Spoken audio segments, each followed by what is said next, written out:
Hello guys, isang magandang morning sa ating lahat. Napakaganda ang sikat ng araw.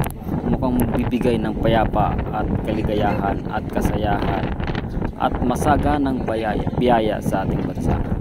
Kung makikita natin guys, hindi gumagalaw ang ulap. Kalmadang kalmada. So ngayon, umpisahan na natin ang ating paglalakbay sa ating napakagandang karagatan.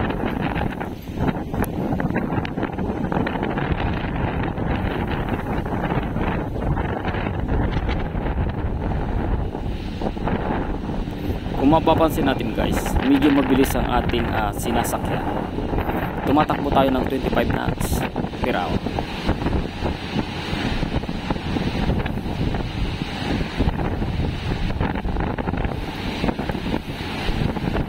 Ang ating sinasakyan guys ay walang iba kundi ang ating laruan na nabili lamang natin dito sa ating kapitbahay.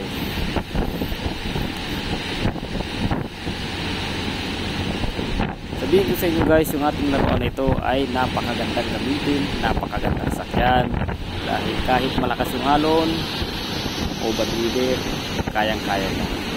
So safety tayo sa ating laruan. Makikita natin, kalmada naman ang dagat, kaya baliwala sa kanya. Ang daan niya guys, kung makikita natin, bulang-bula. Kahit hindi na nga ako magsalita guys, sa tingin ninyo talagang napakabilis niya.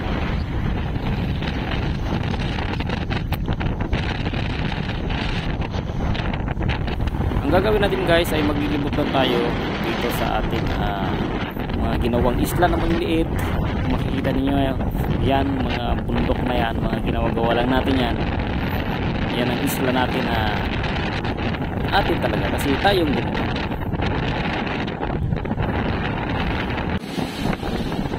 Bulang-bula ang tubig guys, napakabilis talaga ng ating sinasakyan. Kung mahulog ka dito guys, sigurado at hindi ka napansin, sigurado talaga hindi ka makikita. Sorry ka na lang kung hindi ka makita, at swerte mo kung may makakita sa'yo dahil marirescue ka.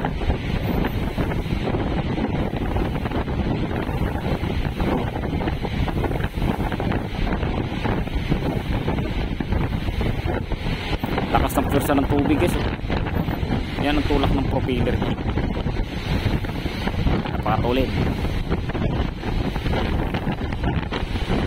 At ito na siya guys, kung makikita natin.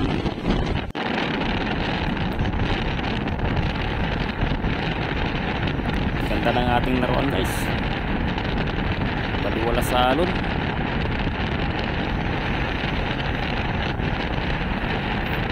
Tignan natin guys pag may malaking alon kung kakayanin niya. Yun.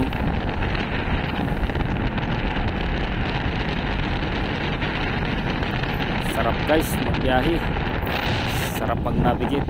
Okay guys, yun lang, at gawa tayo ulit ng ibang laruan sa susunod na mga panahon. Goodbye.